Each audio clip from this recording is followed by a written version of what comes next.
Já, komið sæl og velkomin í þáttin okkar Syni Egils. Að venju byrjum við á vettvangi dagsins en síðast í þættinum kemur til okkar Sveinn Rúnar Hauksson, læknir, og tilefni það hálft ár núna frá því að hryllingurinn á Gaza byrjaði. En á milli tölum við bræðum saman pólitíkina en það sem sagt vettvangur dagsins, það Katrín Ósdóttir, Vilhjálmur Þorsteinsson og Árelia Eydís Guðmundsdóttir.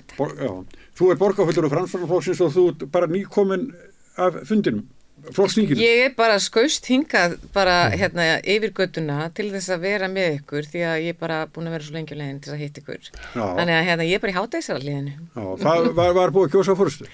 Það var búið að kjósa forystu, ég fór ekki fyrr en ég gat kosið forystuna. Engin breyting. Þannig að það engin breyting. Við erum bara mjög ánægð með okkar forystu sem Sigurður Ingi og náttúrulega Lilja Dögg varaformaður og Ásmundur ritari. Já, var þetta bara lófaklappið að þurfti að kjósa? Nei, það var kosið.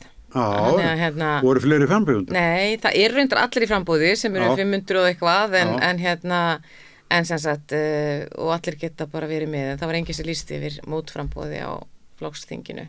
Nei. Já. En Samfylkingi var svolítið til umræðu á þinginu? Já, sem sagt ég horfði á það, þá var það mikið verið að tala Samfylkinguna. Það var í rauninni ekki mikið verið að tala Samfylkinguna nema þau bæði Sigurður Ingi og Lilja Dögg sem sagt í sinni setningaræðum. Þá kom Samfylkingin til tals. Þú voru að hæðast að Samfylkingin svolítið. Það var þjófkennara. Það stólið málefnum Framsóknarflokksins. Já, þau voru, veit ekki hvort að ég myndi nota svo stórt orð að segja þjófkenna en sem sagt við sem erum Framsóknarflokksins á miðjunni og við svona, ég held að þau álíti sem svo að Samfylkingin sé að færast nær miðjunni. Þannig að ég myndi kannski ekki segja þjófkenna en þau voru allavega að vísa til þess að þeim fyndist Samfylkingin tala þannig núna að hún væri að tala á þann hátt sem að Framsókn hefur gert. Sigurður Ingi var svolítið fyndinn þegar hann sagði það að Samfylkingin væri núna að taka upp mál sem að Framsóknarflokknum löngu lokið við. Já, það var, hann sagði það að það væri í rauninni, að það væri búið að ljúka við sumt af því sem að kæmi fram í máli fórustu Samfylkingarinnar. Já. Hann svona góður ræðmaður eða gat hann lesið ræðið sín á skjá eitthvað þar? Ég sá þetta, hann var með eins og þeir með í Ameríku, hann var með 2 svona skjáið. Þau voru, þetta held ég hvort þau voru öll með þetta. Ég tók eftir þessu sjálf. Ég held bara sveimi þá að allir ræðmenni hafa verið með þetta. Það sé bara eitthvað svona uppsetning eins og við þekkjum og stundum þetta sett svona upp og stundum ekki. En fyrst var ég smá stund að átta mig á þessu Þannig að en þetta svona eins og við erum að fara að tala gervigreind og annað þá þetta ákveðin tækni bara.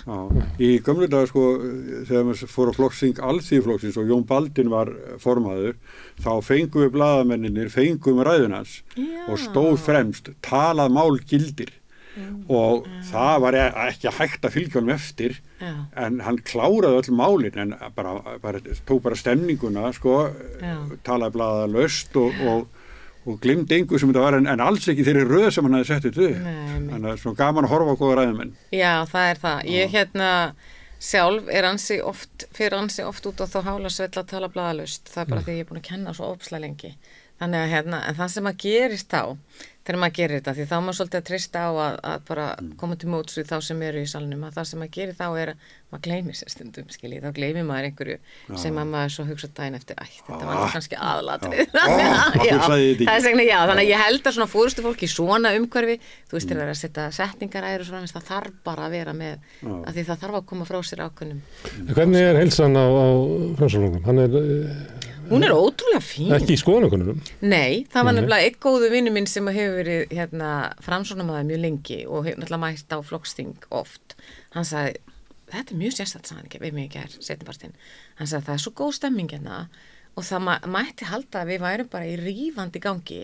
Ég hef oft setið flokksþing, sagði hann, það sem að þegar að skoðanakannar eru svona neikvæðar að þá er einhvern veginn fólk hálf svona daburt, en það bara alls ekki. Það er bara svona, ég myndi segja að það væri bara svona góð stemming og það var náttúrulega hátíðarkvöldur í gærkvöldi og mikið stuð og það er bara hugur í fólki. Þannig að öll erfiðu málin afgreitt núna fyrir hádegi þegar fólk eru svona Það er nefnilega, það fóru fram mikla kosningar og ég sagði þeim, jæja, þetta er sem sagt það sem maður gert það er sem sagt, af því að ég var svona, þið vitið, það er alltaf eitthvað sem að maður vill koma á framfæri og ég var eitthvað svona þess að pota í kafla skólamál og einhver svona, þá var ég eiginlega vona að þau eru mjög snemma svo ég gæti haft.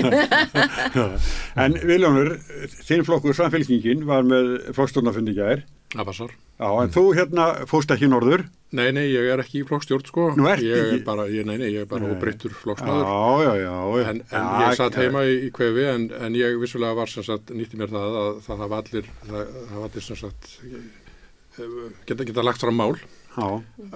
Og var þar í hópi 5 flutningsmanna á einni ályktun. Já, sem var útlendinga og innflytjendamál. Já, en fekk ekki afgreiðslu? Hún fekk afgreiðslu en henni var sem sagt skotuð til nefndar. Já. Til frekari umfjöllunar. Nefndar sem að klárar sig þessa helgi eða bara er það framtíðar? Já, þetta mér skilst að þetta sé eina af svona stefnumótunar nefndum flokksins sem að á þá væntanlega undirbúa stefnu fyrir landsfund. En hugmyndina á bakvið tillögunni hlýtur að hafa verið að svona eyða óvissu það hver var í stefna Samfylkingarinnar í þessu málum í kjölfarið á viðtölum við Kristrúnu, formanninn, og svo svona umfjöllun það. Var það ekki hugmyndin að með því að samþykja þetta væri Samfylkingin að sýna hvar hjartað slær? Já. Jú, vissulega hugmyndin með ályktunni að bregðast við svona umræðunni sem blossaði upp innan flokksins? Nei, bara í samfélaginu. Já, en líka innan flokksins?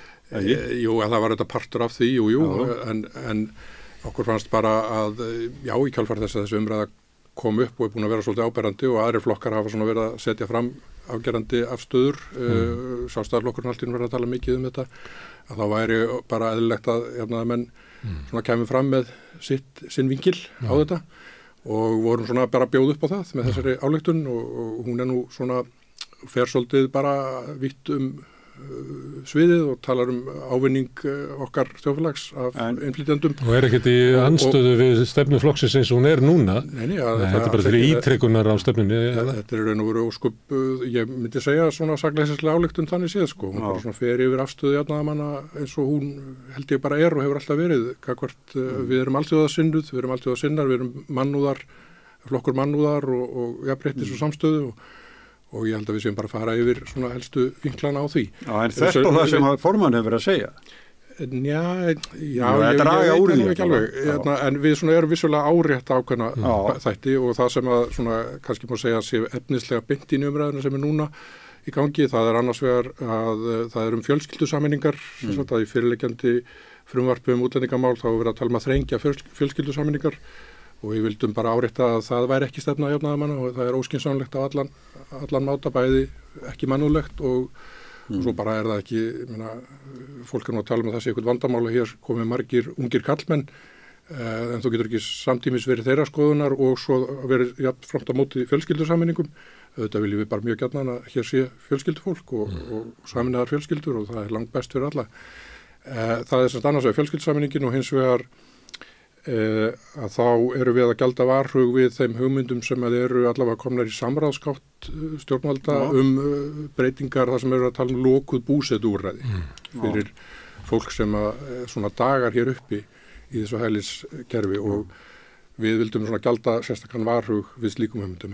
Heldur þau að nefndi sem fekk þessa til umfjöllunar, er þetta bara svona salthús? Ég held að sé að stefna Samfylkingarinnar, ekkert í ályktuninni, er gegn henni. Þannig að það að vísa þessu til eitthvað nefndar til umfjöllunar er engin afgreiðsla á tillögunni. Hugmyndin á tillögunni var það að þessi fundur samþykti þetta til þess að eyða öllum vafa eða hver stefna flokksins var, en fundurinn ákvað það að ýta henni frá, þannig að það er ekkert efnislegt í þessu tillögum sem einhvern veginn stangast á við stefnuna núna. Alls ekki og ég var nú ekki sjálfur á fundurum en ég fylgdist með og hefur heyrt í mínum meðflutningsmönnum og enginn sem tók til máls á fundunum var neitt efnislega á móti þessum tillögum og ég þekki líka bara mitt fólk, þetta er mínir jafnaðarmenn eru með stórt hjarta og þeir eru alveg örugglega efnislega sammála þessu öllu saman. Þetta svona taktíkmál, hvort það væri snjallt, þetta taktískt mál, hvort það væri snjallt fyrir flokkinn að stíga fram og aðgreina sig frá Sjálfstæðisflokknum og Miðflokknum og Flokki fólksins og ég veit ekki með Framsókn. En flokkurinn kaus að gera það ekki. Ég talaði svolítið við samfylkingarfólk í gær á svona gönguminni, það var bara svo mikið rók að það var erfitt að tala í síma. Það er eitthvað ég sagði, það var ekki rókaverð. En þá heyrðist mér að þetta hefur verið svona lítið á þetta sem óþægilega tillögu, að þessu væri svona beint gegn formanninum og af þeim ástæðum að þessu verið svona ítt í burtu.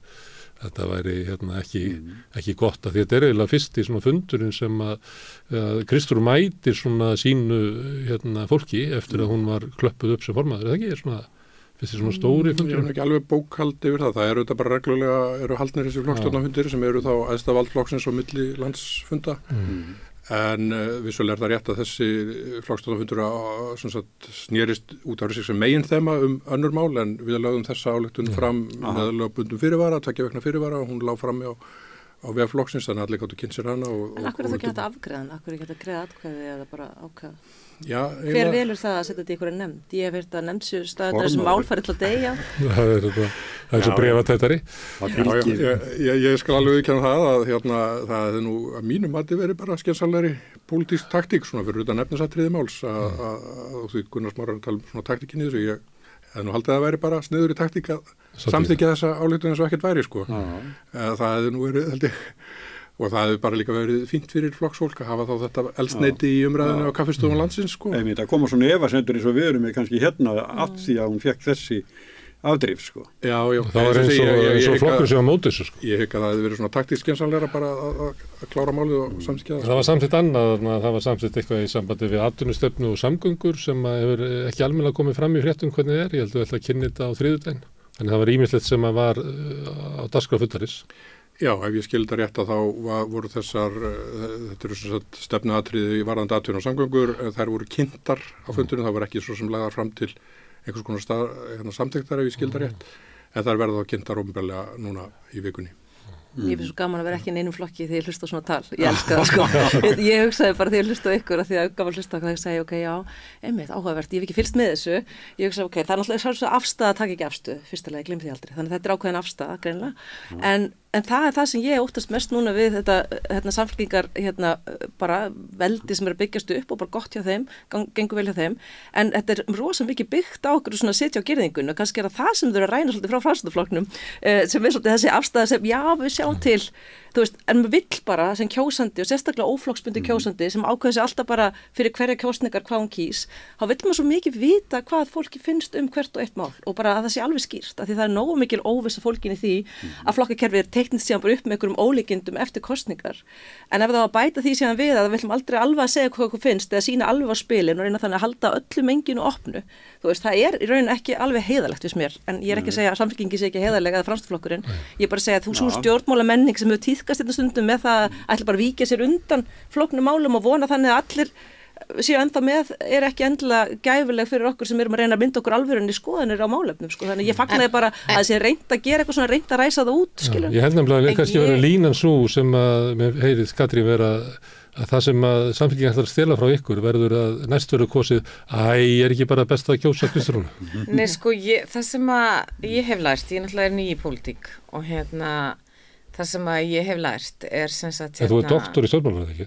Jú, já, ég sem sagt grunnurinn minn er í stjórnmálafræði. Þú er meira í pólitík heldur öll hérna. Já, og ég verð að segja að það að stíga inn hefur náttúrulega bara breytt sko allt inn fekk ég bara miklu meiri sko, hvað ég segja, aukna virðingu fyrir lýðræðinu.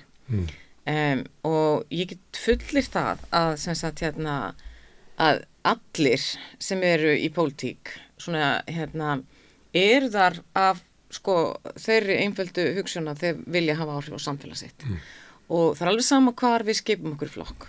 Við getum hins vegar sagt að uppstillingin af því hvernig fólk sko svarar er líka komin frá fjórðavaldinu sem er fjölmiðlar vegna þess að það er ákveðin tilhneiging til þess og maður sér það alveg að þeir sem eru mjög slingir að þeir tala í rauninni í fyrirsögnum sem það er taka upp sko, sem að ég ber alltaf mikla virðingu fyrir að kunna það er bara það sem gerist eftir að búin að vera í pólitík. En við verðum að horfa á þú ert kjörinn sem sagt, og það sem að þú ert kjörinn til að gera er að gegn, sko, og ég held að allir finni til er að sem sagt að vera með fjöreggið fyrir þjóðina í höndunum, sem sagt að taka skynsamlegustu ákvarðanar fyrir eða á Alþingi, fyrir þjóðina, fyrir okkur sem erum sveitarstjórn, fyrir okkar nær samfélag. Hlutinni breytast svo hratt. Það er engin óheiðarleiki og ég hef ákveðna sem sagt ég hef ákveðin skilning á því að þegar mál eru að mótast og þau mótast svo hratt, þannig að þau hugsið bara yfir þetta kjörtímabil og við skulum bara byrja að því að hugsa Grindavík og eldsumbrotin og svo skulum við fara aftur í Úkraínu og við skulum fara aftur í COVID, skiljiði, hvernig eigum við að geta, þegar flokkarnir eru að móta sína stefnu, þá er ekki hægt að segja, þú veist, það er ekki engin, ég líti ekki svo á að þú sért að segja eitthvað óheðilegt, heldur bara breytast forsendunar og þetta kjörtímabil er bara búin að breyta öllum forsendum. Já, en ekki kannski útlendingamálum bent, af því við vorum að tala um það í byrjun. Jú, ef þú hugsar það, okay. Þá hefur á ofsalega stuttum tíma þá hafa sko fjárútgjöld sem fara í þennan málflokk farið frá 2 milljörðum upp í 20 milljarða. Hvernig það er 25 í síðan? Já, fyrir ekki. Það hækkar alltaf í hverju vitali. Já. Ég veit að fá líka sko tölfræðina baka þessar tölur. Ég er svo forvitin að reyna því að ég bæti ekki, þetta getur það, hælisleitendur falla, en kostnaðurinn eykst. Já, en sko ef við horfum á þetta bara, þú veist, tölum bara, við þurfum bara að tala um þetta án að vera tilfinningasöm, þó að við þurfum að tala um þetta þannig að við skiljum það hefur aldrei verið fleiri flóttamenn í heiminum og ef við horfum á svæðið niður núna, ef við horfum á Gaza og við horfum á ástandið og við getum hort á eru stigmögnun í gangi, þá verða þær, og hvað gerist þegar verður stríð? Það verður stærra stríð og loftslags og svo framvegis. Þannig að svo þurfum við, sko, þannig að það er stóra mynd heimsins og svo þurfum við að horfa á þetta, svo horfum við þetta á sem þjóðina, skilur, og hvað getum við gert og við þurfum að standa við ákveðna skuldbindingar og svo framvegis, svo þurfum við að horfa á kostnaðin og þá þurfum við að fara að leggja þetta saman við erum með heilbrigðiskerfi, við erum með velferðarkerfi, við erum með, og svo höfum við á þetta út frá Reykjavík og þá segjum við bara, þú veist, við erum núna með sko 30% af erlendu bergibróti sem er ekki að saman, skilur, það er ofta alltaf verið að rugla þessu öllu saman og svo erum við með, til dæmis, við erum núna að opna, við viljum sko, númer 1, 2 og 3 viljum við koma til mót af eins miklum eins miklum skilningi og til þess að byggja sem best upp þá sem koma og við erum núna að opna fjölskyldumiðstöð til þess að aðstoð þá sem er að koma frá Palestínu, þannig að borgin sem sagt tekur mjög vel á móti og gerir vel við í sínu standi, en við erum náttúrulega með kerfi sem að er þannig, ekki það að það sé ekki það sem við viljum, en við verðum bara að horfast í augu við það að... En því þú sittir í borgarstjórn, veistu hver kostnaður borgarinnar er? Nei, ég geti sem sagt og ég er alveg rosalega ónákvæm kona, þar ef ég ætlaði einhvern veginn að ég held við séum ekki að leggja þetta þannig upp, sko. Við erum bara í rauninni... Það er alltaf verið að tala um hérna kostnað sem... Já, sko, kostnaðurinn er sko af sem sagt erlendu, já, hann hefur náttúrulega aukist, sko, bara fer alveg svakalega og við erum alltaf í stríði við ríkið. Taka þetta á vinstri hægri vassanum, sko, hvernig við þurfum að fá miklu meiri framlög til þess að takast á móti, taka á móti börnunum. En mér finnst þetta samt svolítið svona ósanngjarnt að við séum allt inn að fara að tala alltaf um þessar tölur og þessi myndu rosalega fjárútlát við tölum um þetta, vegna þess að ef maður brýtur niður sko raunverulega hvað gerðist, þá er mjög stór hluti þess að hér hefur aukist kostnaður er ein ákvörðun það að breyta öllum niðurstöðum í málefnum Venesúela fólks. Það er ástæðan fyrir því að þetta eykst svona. Þetta er ástæða sem bara tekin af þeim sem stýra landinu núna. Það eykst ekki enn, það jógst. Já, jógst, já, og núna er síðan, og svo er það önnur afstæða sem ég bara hreinlega aldrei mun skilja og það er það að fólki sem meina að vinna og meðan sé að vera finna út úr því hvernig, þú veist, og ég meina það vantar fólk til að vinna fullt af störfum í Reykjavík, það vantar fólk til að vinna fullt af störfum út um alland, en samt skulu þau sitja einhvers staðar í einhverju aumingjavæðingu í boða íslenskra yfirvalda og með ekki vinna fyrir sér og meðan þau býja eftir því að fá vita hvort með að vera þetta ekki. Þetta eru tvær lykilbreytur í þessu máli sem ég átta mig ekki á akkur við erum ekki bara að fást við af innlægni og viðurkenna að þetta er stór hluti þess að við séum síðan alltaf væla yfir því að það séum mikil kostnað fólkin í þessu. Sko, ég held við séum ekki að væla, ég held sko bara svo ég taki orðið fyrir ekki og svo skal ég bara hætta því ég hef ekki mest að vita á þessu sko. En það sem er sko mjög áhugavert er það að vinstri menn og hægri menn á Norðurlöndunum er að sameinast í miðjunni gagnvart, þannig að við erum í rauninni bara að fara sömu leið á Norðurlöndin og þó hefur þetta gerst miklu hraðar hjá okkur, þar að segja hvernig í okkar sko hvað segir maður, í okkar sko aðgerðum og hvernig við hugsum þetta Ég held að séu fullt af hnökrum og ég held að þeir séu vegna þess að sko bara, þú veist, allar þær stofnanir sem sjáum þetta hafa farið í gegnum sko, þú veist, þetta margfeldi áhrif og þú veist, við þurfum líka að sýna skilning á því að þeir stjórnendur og þeir starfsmenn sem þar þeir eru náttúrulega undir miklu meira álæg, þannig að ég held að það sé líka hluti af því, sko, ég held að það sé enginn sem að einhvern veginn vill hafa þetta öðruvísi heldur en gott. Vilhjálmur? Já, ég nú með tölur bara þetta og mér finnst þetta að vera mjög ýkt í umræðunni. Ég finnst alveg bara svo eitt grundvallaratriði sem aftur hreinu, það að þessar tölur eru lækkandi verulega á þessu ári. Þetta var risastór kúfur 2022 og 2023, aðalega út af Úkraínu og Venezuela. Á þessu ári þá ef þetta heldur áfram á sama hraða, það svo komna tölur núna fyrsta ársfjórðungu þessu ári. Loksins. Sem eru þá 590 umsóknir vernd, þannig ef það heldur áfram á sama hraða þá er það 2400 yfir árið, meðan það voru sko 4200 í fyrra og 4500 í hitti fyrra. Þannig að það er meir en helmingslækkun. Þannig í fyrsta lagi lítur hún ekkit út fyrir að þetta sé eitthvað að springa út, þvert á móti þetta stjórnleysi á landamærunum segir forsætisráðherra. Akkurat, en svo náttúrulega eins og ég segi langstærsti parturinn af þessu ákvarðanir sem við tókum, þar að bjóða Úkraínu fólki sem náttúrulega mjög stór partur af þessu, það voru 1560 manns frá Úkraínu í fyrra og það eru þá komna 350 núna af þessum 590 eru Úkraínu og svo var náttúrulega þessi dularfulla ákvörðun Venezuela sem að ég sá í heimildinni að þau blaðamenn þar fór nú og spurðu Guðlaug Þór hvort að hann hefði haft einhverja aðild að þessari ákvörðun sem var tekin greinilega að opna allt í á Venezuela. Hann sór það allt af sér en það nú samt enga síður dálítið skrýtnar tilviljanir þegar Guðlaug Þór raunverulega var að lýsa yfir þarna sérstakri vorkun gagnvart Venezuela búa undir Maduro og það var þegar Juan Guaidó var þarna einhver kandidat hægra fólk sem átt að reyna að koma til valda í Venezuela. Pompeo koma til Íslands og mikil kærleikar hann á milli íslenska stjórnvalda og Trump stjórnarinnar. Já og svo í beinu framhald þessu þá er annars útlendingastofnun og svo náttúrulega kærunefnd útlendingamála sem að tekur á endanum þessa ákvörðun að opna fyrir Venezuela búa og náttúrulega ef maður skoðar hverjir eru í kærunefnd útlendingamála þá er þetta fólk tilnefnt af stjórnmálaflokkum. Það er fólk þarna sem er borgarfulltrúar bara varaborgarfulltrúar fyrir Sjálfstæðisflokkinn. Það er enginn að segja mér þessi ekki eitthvað talsamband.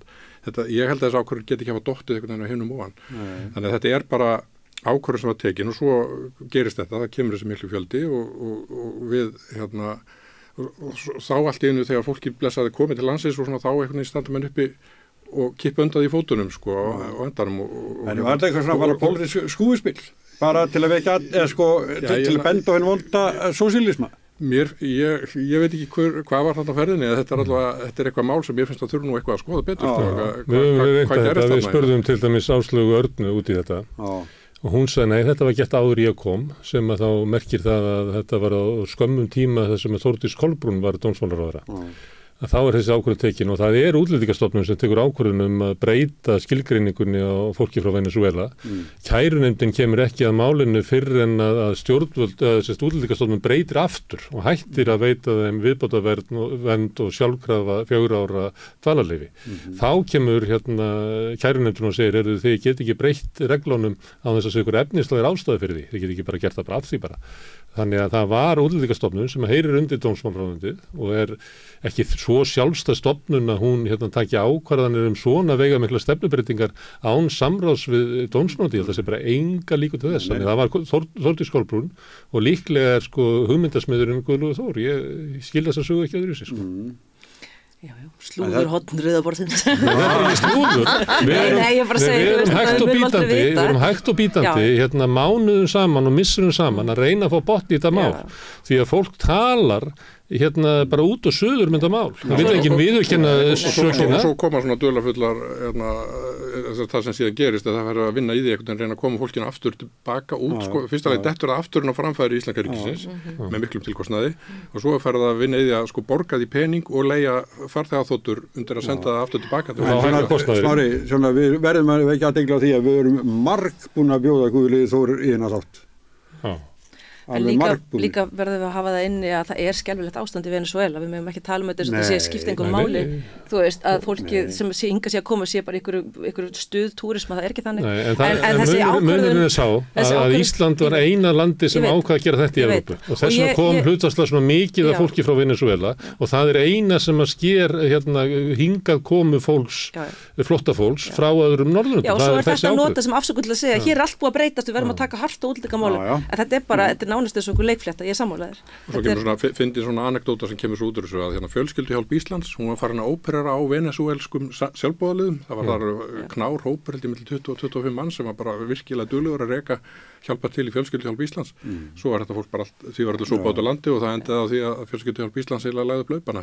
Ég kenndi lengi flóttamannarétt upp í HR og ég sá þessu ákvörðun, ég skildi ekki neitt. Ég sagði, er allt inni búið að snúa við hvort einu tilteknu ríki að þau fá átómatískt viðbótarvernd en heimurinn hangir mér með allar á vonar völ og eiga þá aðrir ekki sama rétt með þessar stríðsræður einstaklingar sem koma einna raunverulega á flóttundan ofsóknum, þeim snúið við en allt í hennu er búið að opna algjörlega kannal og eitthvað, þetta var stórfurðulega ákvörðun og ég gat aldrei skilið hana, sem ég veist margt mjög fáralegt við okkar kerfi, meðal annars hversu mikið við erum alltaf verið að neita fólki í burtu sem er alveg fáralegt með hvernig bara þú hefur bent á þetta, hvernig þjóðfélagið okkar er samansett og hvernig við ætlum síðan að láta einhvern veginn átt að ganga upp að við ætlum öll að eldast í róliheitum og ætlumst til þess að fá góða þjónustu en erum á sama tíma við munum grátbiðja fólk að koma til nokkur ár, það er bara þannig en nú skulum við vera duglega að sparka þeim út og leyfa þeim ekki að vinna þetta er heimskurasta sem ég hef heyrt. Það er mikilvægt að ræða þetta vegna þess að þetta er stórt mál en líka vegna þess að ríkisstjórnin var eiginlega endurnýjuð í kringum 3 mál ef maður tekur mark á Bjarna Benediktssyni. Það er innflytjendamálin, aukin orku fleiri virkjanir og þeir ætla að ná niður verðbólgunni. Þannig að það er bara búið að segja það. Þetta er aðalmálið í íslensku pólitík í dag. Svo er líka dálítið merkilegt að ég lagði það nú á mig að lesa glænýja stefnu Framsóknarflokksins í innflytjandi útlendingamálum að það er komingað. Þú búið ekki að meira bara mjög fín.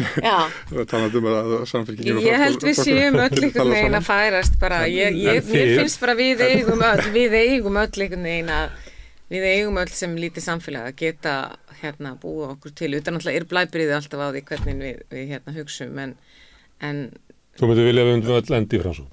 Já, þú veist, samstöðum þetta er ekki. Já, ég myndi vilja fá bara breiða samstöðu og en það segðu okkur. Já, ég rækka augun í það og ég mjánaði með að Framsókn talar þar að það er að greiða fyrir atvinnu og dvalarlegum útlendinga utan EES sem ég er mjög sammála þessu og meðan þetta stefna á Framsóknar þá skil ég ekki að hverju fólk er á móti síðan einhverjum kannski 400 sem er að fá samþykktar umsóknir alþjóðlega vernd, sko. Þá ég fyrir utan Úkraínu og Venezuela sko. Ég sé bara ekki vandamáli skil ég. Nei, ég sé það ekki heldur. En ég meina auðvitað er þetta þannig að þegar það verður svona mikil breyting ég hef komið tillögum að hvernig ég sett að horfa á þetta. Það er það að Ísland er vaxtarsvæði, svipað og höfuðborgarsvæði hefur verið bara alla síðustu öld og við höfum eitthvað landsbyggðir, það er ekki vestfirðingar sem eru að fara að flytja í bæin og eitthvað svoleiðis. Þannig ef við ætlum að halda áfram að vaxa, þá munu hinga koma erlend fólk. Þrátt fyrir að við séum allir 440-450 milljónir sem eru í EES, það dugar ekki.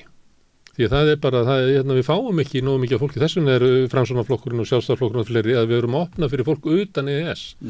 Þannig að við þurfum á svo mikið af fólki að halda og þá er ég ekkert að tala um að það sé bara út að ferðaþjónustunni og ef við dömpum henni þá þurfum við ekki á innflytjendum að halda. Það er ekki þannig. Þetta verður bara, ef við ætlum að horfa kannski 20-30 fram í tíman, þá er þetta staðan.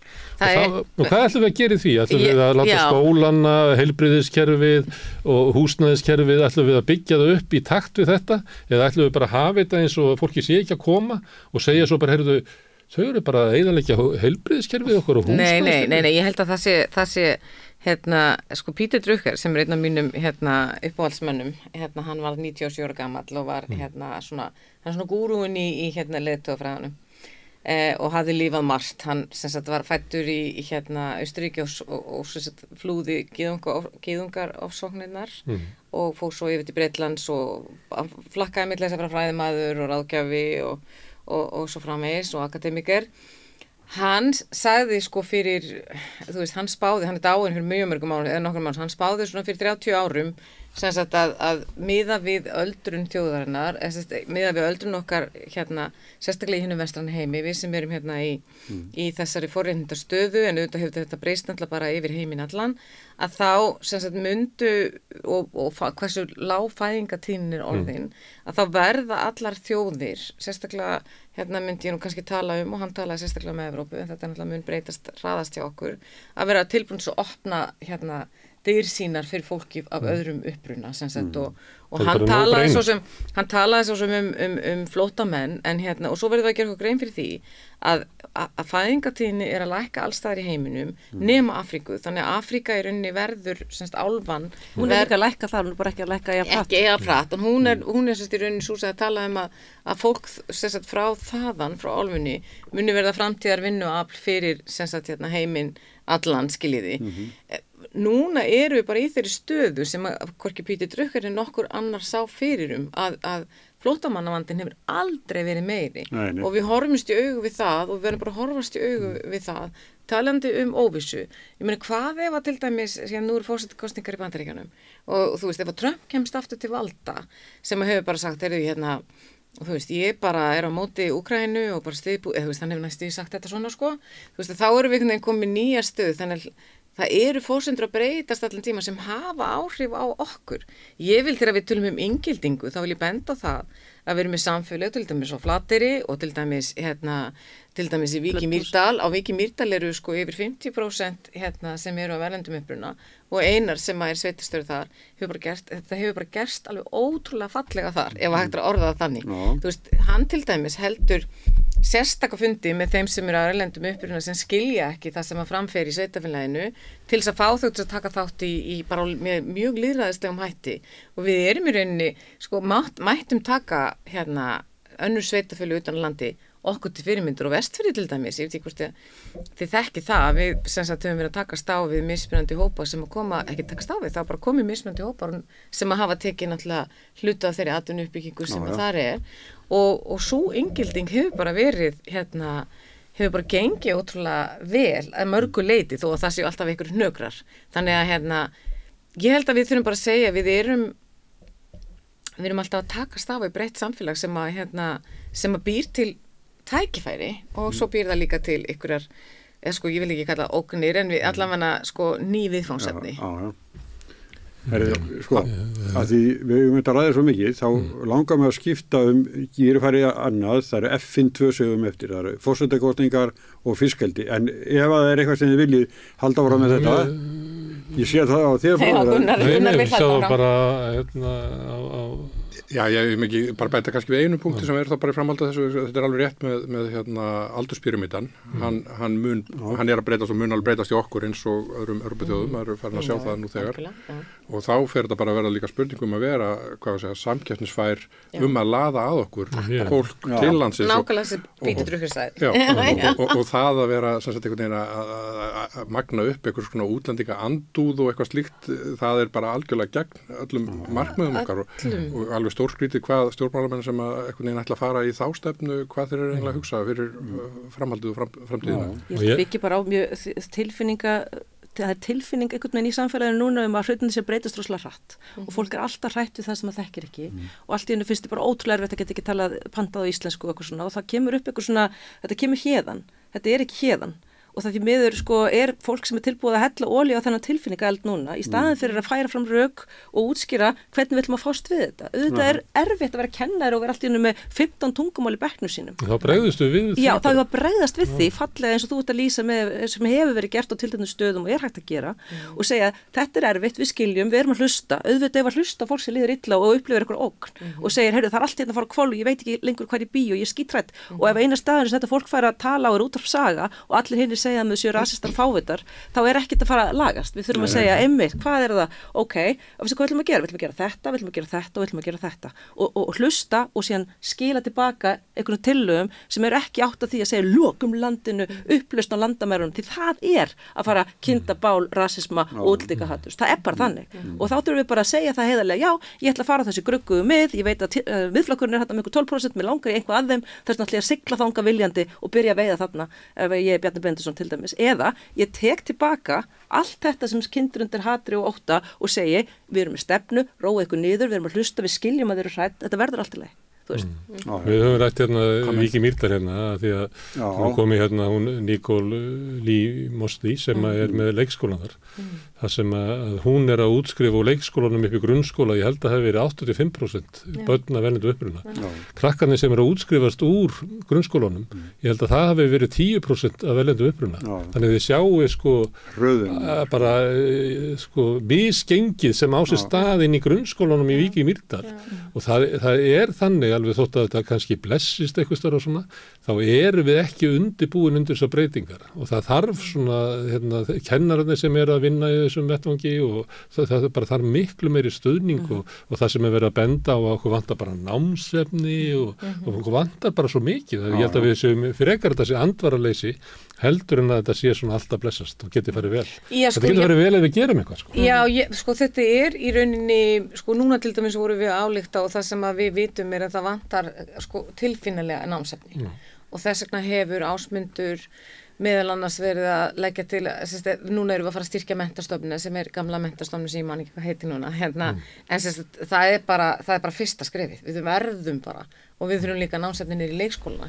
Í rauninni er máltakan og málskilningurinn mitt stæðsta áhyggjuefni í mínu embætti sem formaður skóla frístundar. Vegna þess að þegar þú komið með 30% velendum uppruna í leikskólanum og þú náttúrulega, við erum að taka líka inn fólk að velendum uppruna sem bara frábæri starfskraftar. Við erum að koma til móts við þau með því að kenna þeim íslensku, þar að segja Reykjavíkurborg, en þá verður stundum til ástand þar sem að þú veist, íslenskan er ekki almennilega töluð, og það þarf að vera að passa það inn í hverjum leikskóla fyrir sig, að við séum alltaf að íslenska sé töluð og börnin fái þjálfun í íslensku, af því við erum að sjá að málskilningur er að fara mjög hratt niður í öllum hópum, það hefur áhrif á alla og það er bara, og ef þið hugsið það, og ég meina, bara svo ég fara aftur í forystufræðin, hvað er það sem að einkennir stæðstu fórustu fólk sem við byrjum bestu virðingu fyrir og það er orð ræða. Það er í rauninni hversu leikin við erum með tungumálið. Það er nefnilega ótrúlegt að það er grundvöllurinn í því að ná árangri bara almennt séð er bara hversu góðan málskilning, hversu velmáli farin við erum og svo framvegis. Þannig að þetta skiptir gríðarlega miklu máli. Bara alveg algjörlega, þetta er bara lykilatriði í mínum huga.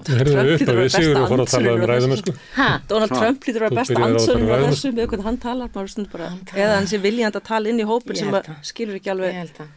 Ég ætla að leyfa mér að koma í svona mjög teknikratist innlegg sem er að máltæknin mun vonandi geta hjálpa okkur svolítið til dæmis í þessu með námsgögnin og fleira slíkt að það verður auðveldara að bjóða upp á námsgögn og stuðning í þess vegna á mörgum tungumálum og verðum sjálfvirka þýðingu, sjálfvirka breytingu á rödd frá einu tungumáli annað og svona þess. Þetta enda með að verða með svona staut sem situr á ef við fjárfestum í því ræður svo stilli stautir hvað tungumál á að koma út.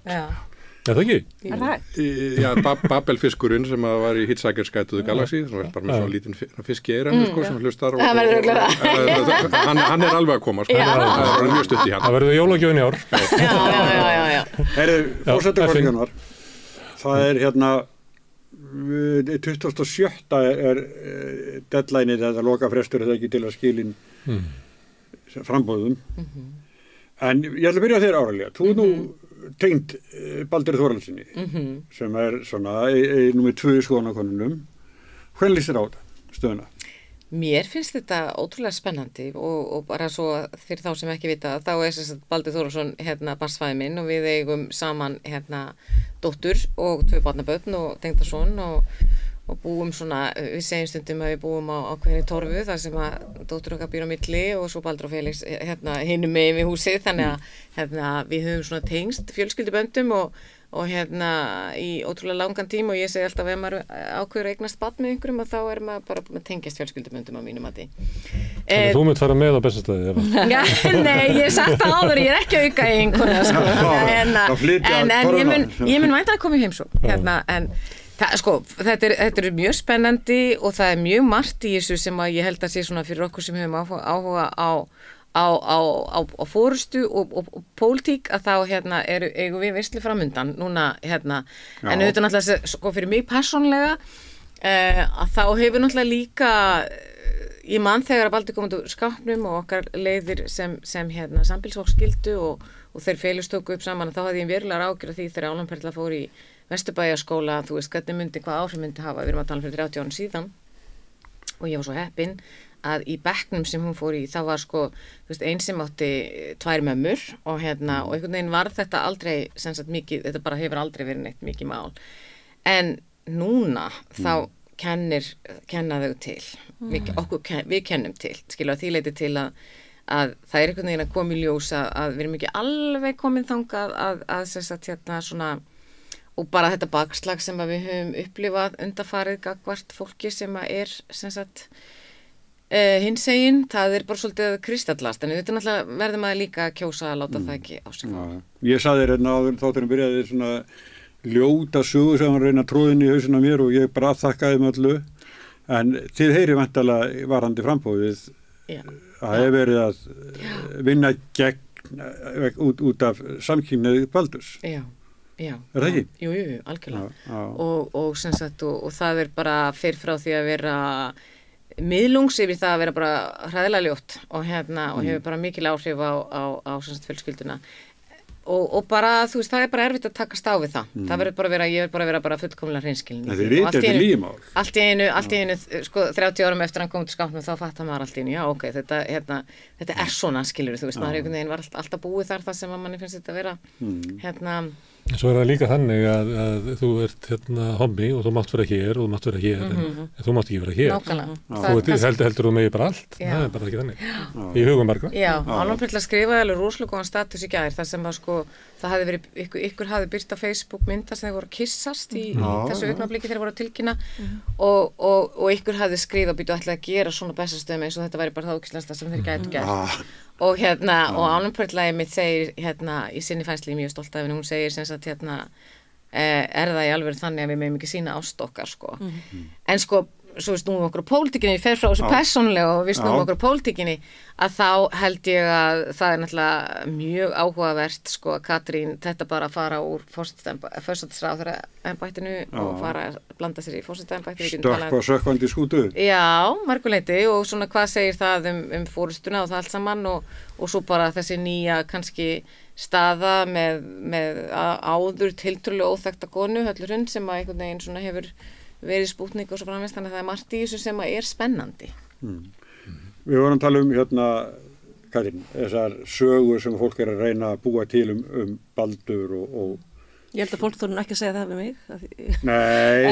En ég meina... Enda myndur sennilega lemja viðkomandi. Nei. Bara, þú veist, þetta er bara, þú veist, það er núna okkar allra hlutverk að standa fram gagvart fordómum og gagvart því sem að kemur upp úr þessum ormagrifjum og segja nei takk, sko. Og það er hörmulegt að heyra að börninans þurfa að vera að gera það einhvers staðar á sínu persónulega Facebooki með tilhærandi sársauka. Þú veist, við verðum að gera það öll og ég meina ég er hinsegin kona og ég hef aldrei átt erfiðara með það heldur en að berjast fyrir eigin réttindum og ég get barast fyrir réttindum hvers sem ég er sko bara mjög hörð en þegar maður kemur að því eins og þegar ég er enda að berjast fyrir því að við mættum ættleiða barn, ég og Kristín á sínum tíma það var bara, ég var bara með hjarta hérna allstað sem ég fór og það er ekki hægt að leggja það á fólki sem er að taka hennar slag. Baldur Þórhallsson bara mjög frambærilegur og klár maður og hann vill bara vera forseti og hann vill gera það með eiginmanni sínum til margra ára sem er líka frambærilegur og klár maður og hvernig getur það verið orðið eitthvað issue að þeir skulle vera saman og fólk sé almennt að tala það hvort það sé heppilegt eða ekki, það er bara galið. Þú varst að tala hringitímana í út af fyrir sögu. Já, en ég er að tala það er til dæmis þetta. Þetta er víðar en það held ég. Þetta er víðar en það. Já. En maður sér þetta, ég sé þetta, ég markvist ekki eitt fólki af mínu Facebook sem eru aðrar og mjög stundum dramatískar óleitt skoðanir en ég, að því ég vil sjá þetta og ég vil ekkert vera í einhverjum bergmárshelli, þú veist, og ég hef séð svona þarna og ég bara, ok, þá veit ég það bara þið veitir, en það er líka þannig að ef einhver tíman mér gefst tækifæri á að tala við þessa mannesku þá verður það bara samtal tekið og það er ótrúlega pirrandi að þurfa að gera þetta en heimur breytist ekki að sjálfum sér og ég bara mjög, ég dái staðum að taka hennar slag hvernig sem þetta fer að því þá erum við bæðan að ræsa fram þessar vofur og fást við þær en líka erum við bara normalisera það að hommar með að víst alveg sækjast að því að vera fósettar í friði og einn daginn verður það þannig hvort sem fólki líka betur að vera rétt eins og einn daginn var það kona og það var alveg hörmulegt að vera á áhöfn skips beint og eftir því voru allir að lemja hvern annan því kallaveldið átti svo erfitt með þessa staðrend, allt í var í konu orðin hér fósetti, þeir fóru að bara blossa upp ofbeldi okkur áhætlu hann sagði, þetta var bara hræðileg túrin eftir það, veitis var kjörin, það voru allir bara að berja hvern annan, það vissi ekkert hvað þetta að gera þú veist, bara svona, þú veist, þetta bara svona reflex í einhverju gömlu kerfi og núna erum við að sjá þennan reflex og við þurfum bara að standa með, þú veist, ég hef ekki ákveðið hvernig ég kýs, en það alveg ljóst að fólk sem opinbera sig og sína fordóma í takti við það að þeir dirfist að kyssast á okkur fundi og hafði aldrei gert því sama að þetta hefur kall og kona. Það er bara fólk sem það er bara aðeins að setjast niður og horfa í spegil og spurja hvernig, þú veist, það er sjálft innrætta, þetta alveg það alvarlegt. Hvað óks sérði í þessu? Já, einmitt. Vilhjálmur, þú næstur? Nei, forseta kosninga, ekki endilega bara samkynni Baldurs, heldur bara. Já, ég skal kannski taka þetta svona aðeins líka frá einn sjónarhóli. Ég var bara þess heiðusanutandi að fá að ferðast með Guðna forseta til Bandaríkjanna. Við fórum í ferð til Kísildals mæ 2022 að heimsækja stór tæknifyrirtæki til að tala fyrir málstað íslenskunnar og annara lítilla tungumála og þetta var alveg stórkostlega gagnleg og skemmtileg ferð og það var líka svo gaman að sjá í svona nærmynd hvernig forsetinn okkar kom fram þar. Guðni var alveg frábær í þessar ferð, skal ég segja ykkur. Hann er þvílíkt góður í að setjast niður með nánast hverju sem tala við viðkomandi á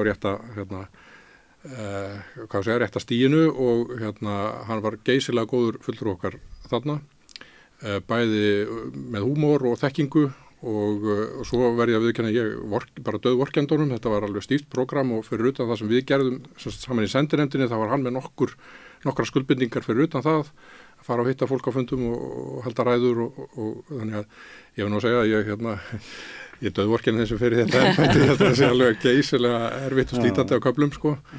En Guðni stóð sér geysi vel þetta og ég verð að segja ég svona eftir þetta þá hef ég svolítið verið að máta frambjóðendur bara hvern sé ég fyrir mér í svona ferð og standa sér svona vel. En vissulega eru sem betur verð flestir af þessu. Hver er niðurstaðan? Hver er standast Vilhjálms Þorsteinssonar prófi? Ég held að þau gætu þetta nú öll þessi helstu sko. Ég er ekki endilega búin að ákveða mig. Ég þekki nú Höllu Tómasdóttur frá fyrir tíð, ég ber mikið traust til hennar. Hún er geysilega drífandi og öflug og hefur bara sótt í sig veðrið með sínum miklu alþjóðlegu tengslum síðan að hún bauð sig fram síðast. Og þannig að ég var svolítið að fylgjast með henni. Svo verði ég að segja að Halla Hrund hefur komið líka alveg eins og stjarna inn í þetta. Ég þekkti hana nú kannski ekki beinlínis fyrirfram en hún var reyndar í þessari forsetaferð talandi það að við komum við í MIT í Boston á leiðinni tilbaka og Halla Hrund er þar kennari, hún er með masterskurs þar og hún kom og hitt okkur ekki MIT. Hún er Harvard. Hún er á einu setrinu í Harvard. Já, allavega, hún kom og hitt okkur þannig inn í MIT. Og hún er bara með heilmikið status þarna og er eins og fiskur í vatni í þessu umhverfi líka, þannig að ég hef engar efasemdir hún er í þessum hópi sem getur gert þetta mjög vel. Þannig að það er bara ágætt, við erum með marga valkosti þarna sem eru góðir og Baldur og sjálfsögðu líka og ég vil nú viðurkenna að ég sjálfur er svona, ég hef viss ónót gagnvart þessu einmitt með að sitjandi forsætisráðherra svona einhvern veginn fari beint úr pólitíkinni inn í þetta embætti, það hefði þá verið betra að taka svona kælingu upp á eitt kjörtímabil í millitíðinni sko. Þetta svona, ég meina þau hugrenningatengsl sem þetta vekur er að maðurinn sem maður mann eftir sem gerði þetta, það eru sko Medvedev og Putin sem er ekki kannski alveg fyrirmyndin sem maður vill hafa í höfðinu. Og talandi Guðna, að segja stutt á sögu, ég var að fá hann í viðtal við mig á sjónvarpsstöðinni Hringbraut sem var og hún var frá Úkraínu sminkan og ég segi svona við Guðna, þessi kona hérna, hún er frá Úkraínu. Hvað? Segir hún frá Úkraínu? Og svo fer ég bara og hún byrjar að farða hann og svo segir hún mér eftir á að hann skipti yfir í rússnesku og talaði við hann á rússnesku og ég sagði, góðir rússnesku? Já, alveg stór fín.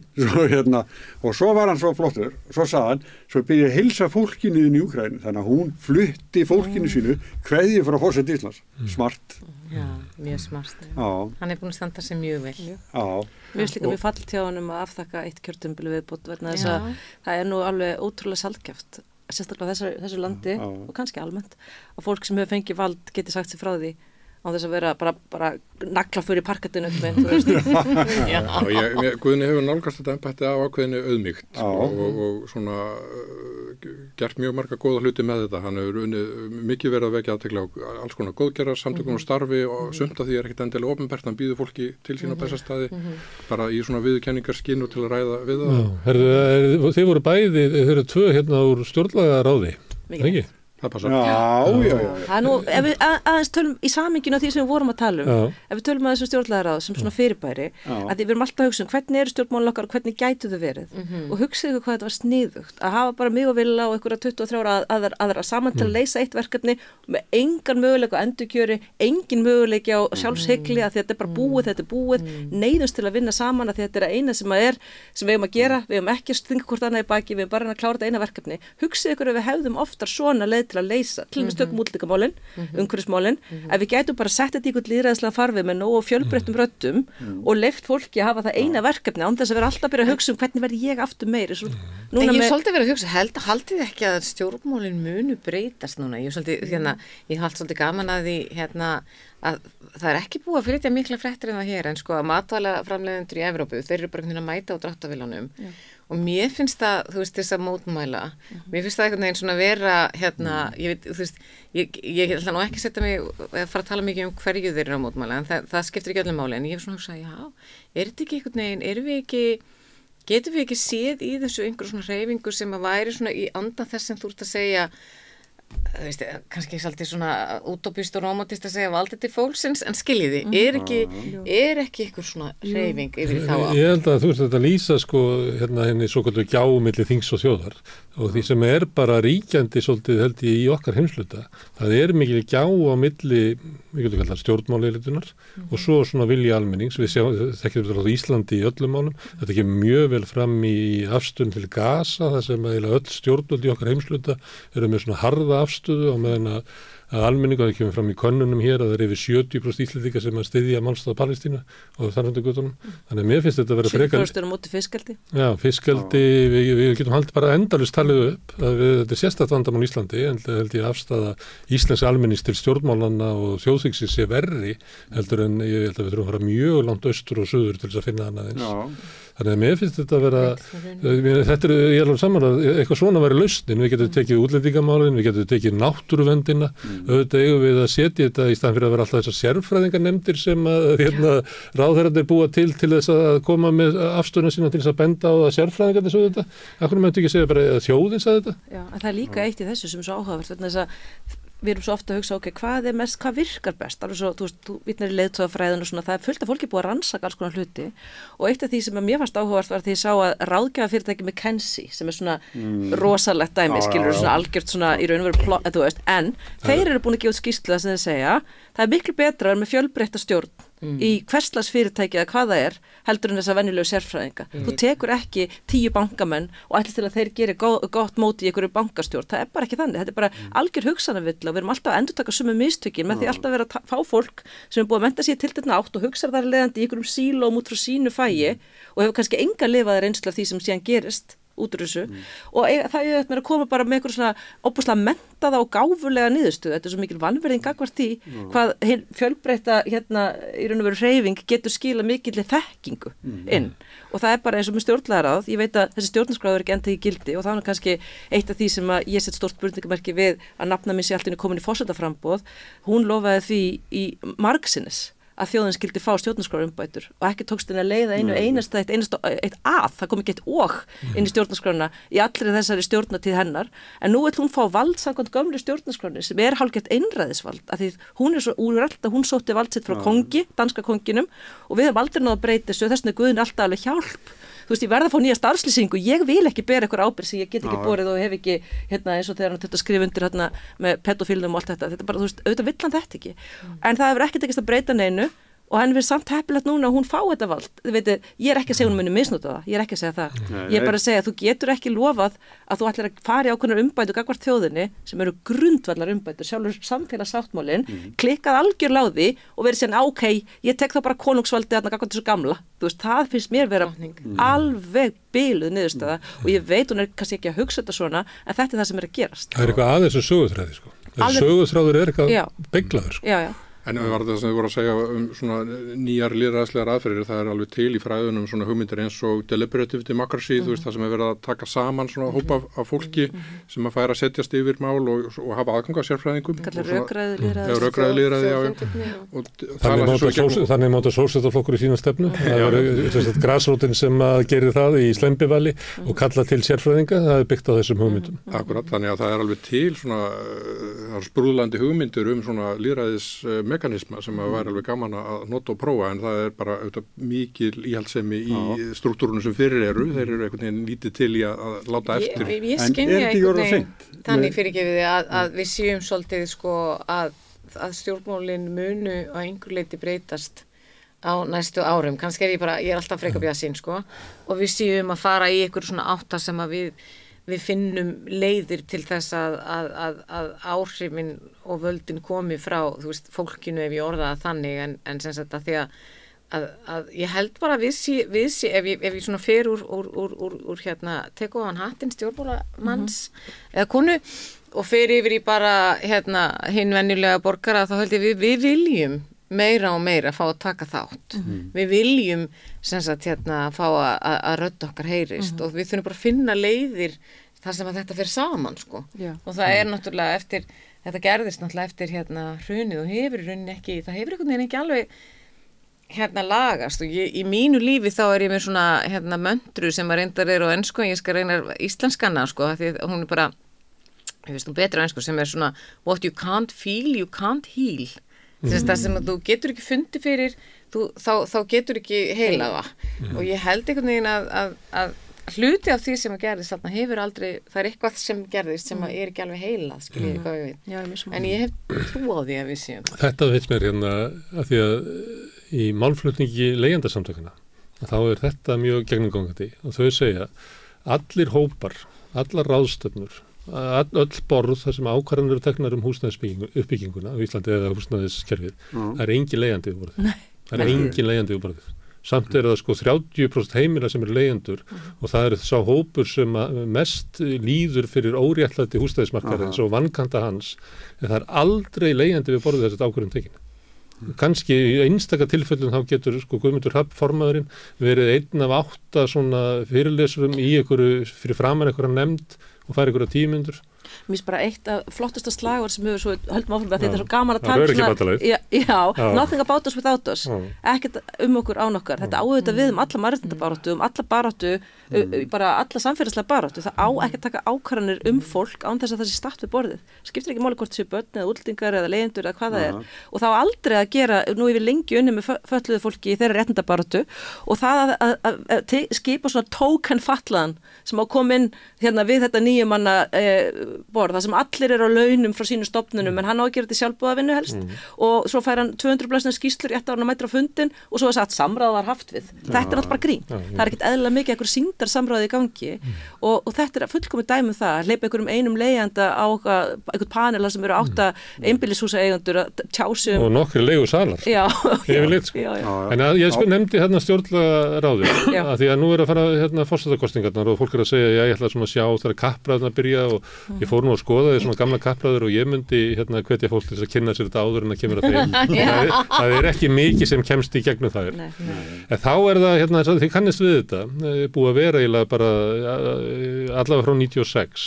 Þá svona umræðin hann öryggishnappinn, öryggisventilinn sem og svo stjórnarmyndunina.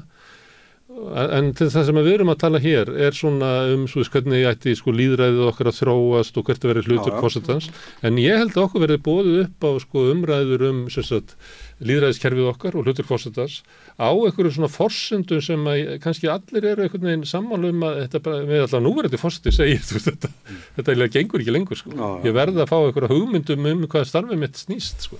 Hann hefur mátt eiga það hann Guðni, hann er náttúrulega óhugnlega diplomatískur sem að, þú veist, ef ég heita margir elska, og ég elska Guðna sem mannesku mjög heitt og líka sem forseta, en mér finnst það samt stundum yfirgengilega diplomatískur. Þú vilja aðeins meira pæm. Já, en hann hefur alltaf sagt, var til stjórnarskrármálin bara, við þetta verður ekki unað, við svo verður ekki búið, hann er náttúrulega að tala inn í sögu forsetaembættisins líka, að þessi sagnfræðingur þá er engin fróðar en hann nákvæmlega hvernig fólk hefur ekki enn tíðin að tjá sig og hvernig það þarf að tjá sig fyrir hönd þjóðarinnar, að þetta er eini þjóðkjörni einstaklingurinn og þetta eina mótvægi sem við höfum við almenningur við þetta flokksbatteri sem er því miður svo gallað að svo mörgu leyti og hann búin að segja þetta, ég held að ef Katrín Jakobsdóttir færi þetta embætti þá lognast þessi orðræða endalega út af og þá þurfum við að býða ykkur 30 ári viðbót þangað til að kemur nýtt hrun sem mun koma á lokum og þá munum við fá nýju stjórnarskrána eða eitthvað enn betra uppfærðara skjal væntanlega vegna þess að þetta ekki hægt, þú getur ekki hunsað lýðræðislegan vilja til lengdar, þetta bara svo sum mál eru gætt slíkri þrjósku að því það slíkt ósanngirni sem undir þeim að þau hverfa aldrei. Kvótamálið, Guðmundur og Geirfinnsmálið, stjórnarskrámálið held ég sé líka slíkt mál. Þú getur alveg sussaða niður inn á milli en það hverfur aldrei alveg. Þangað til að lokum það fær framgang. En ekki nýja stjórnarskráin, það er 12 ár. Er þetta ekki orðið nóg langur tími? Ég hugsa að þurfi lýðræðislega aðkomu með aðeins aftur til þess að vera alveg vissum að þetta sé það sem fólk vilja í dag.